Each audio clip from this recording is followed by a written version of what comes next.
And hello mga beshi, and for this episode, this is the second part of my journey in Laos.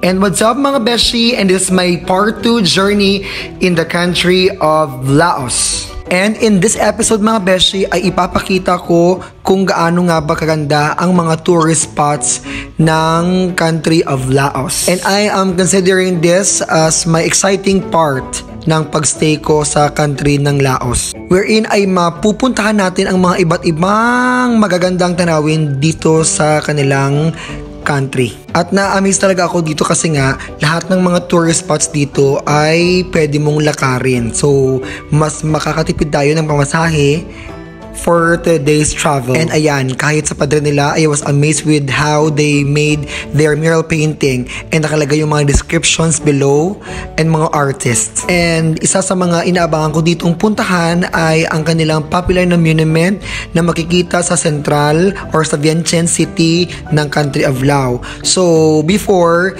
ito ay palagi ko nakikita sa mga internet, pictures only, but ngayon I was so happy na mapuntahan ko siya at makita ko ng personal kung gaano ba kaganda itong tawag nilang sikat na monument dito sa Laos. At kahit simpleng bansa at maliit na bansa lang yung Laos, pero na-amaze ako sa ganda ng kultura nila na ang daming mga turistang pumunta talaga ng Laos na makita itong mga magagandang mga monument dito sa Vientiane City. At alam nyo, hindi ko talaga pinalampas yung pagkakataon or opportunity na maikot ko siya within that day. So after neto ay lumakad-lakad tayo sa may fountain nila at patungo tayo sa parang temple nila dito na isa sa mga famous din na makikita sa Vientiane City. And the same with Thailand, of course, ang dami nitong mga temple at magagandang mga temple na makikita mo sa loob ng Central or ng Vientiane City. Kaya ayan, nag-emote-emote naman tayo mga beshi. Pero alam nyo mga beshi na habang umaakit ako dyan, na-amaze talaga ako sa details ng mga crafts nila dito on how they